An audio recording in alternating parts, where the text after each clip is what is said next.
Rocket बेगरे आगक बढ़ दक्षिण ओडिशा 7 जिला को नहीं गठन हेब दक्षिण ओडिशा विकास परिषद।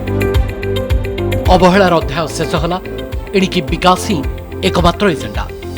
एथिपई दलमत निर्विशेष सबु नेता एकाठी हेले निज जन्म माटीर विकास पई करिले पण। दक्षिण ओडिशा विकास परिषद टास्क फोर्स प्रथम बैठक में किछि एभली निष्पत्ति निया जायछि। परिषदर रूपरेख कौन हेब से नहीं विधायक और सांसद निजर मत रखिछन्ति। एहा सहित दक्षिण ओडिशा किभली विकास शीर्ष में पहुंचब से नहीं प्रस्तुत प्रारंभिक रोडमैप पर मोहर भी बाजी। 7टा जिला को नेबा पाए आमर मीटिंग रे फाइनल होईछि एवं तत्सहित प्राय 7टा जिलार सबु ब्लॉक अंतर्भुक्त हबो एवं सेथिरे पुणी गोटे स्टाच्यूटारी कमिटी आवश्यक अछि। स्टाच्यूटारी कमिटी विषय रे भी आमे आलोचना करिछे। दक्षिण ओडिशा विकास परिषद रे 7 जिला को शामिल करबा पई निष्पत्ति होईछि। कोरापुट, मालकानगिरी, गंजाम, गजपति, कंधमाल, रायगड़ा एवं नवरंगपुर। तबे विकास को त्वरान्वित करबा को स्टाच्यूटरी कमिटी गठन हेबार आवश्यकता थिबा बैठक रे आलोचना होईछि। टास्क फोर्स रे शामिल होई नथिबा व्यक्ति विशेष को परवर्ती समय एथिरे शामिल करा दिबो।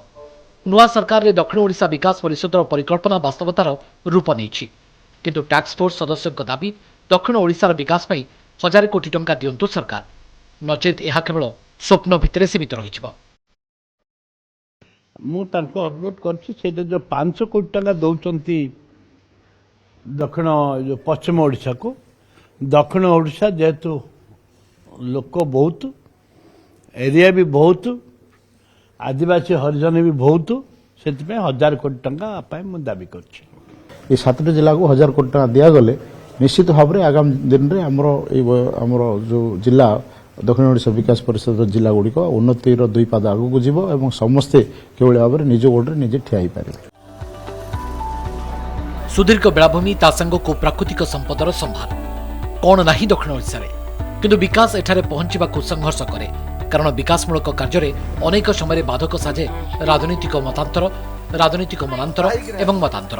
आदिवासी अंचल होइतबारु सबबेले अवहेलार शिकार होइछि दक्षिण ओडिशा। एबे प्रश्न, दक्षिण ओडिशा विकास परिषद कौन सतरे दक्षिण ओडिशार भाग्य बदलाई पारिबो? पश्चिम ओडिशा विकास परिषद होइछि एहार ज्वलंत उदाहरण। भुवनेश्वर देवाशीष सासमल एवं मौसुमी महांती रिपोर्ट, कनेक्ट न्यूज।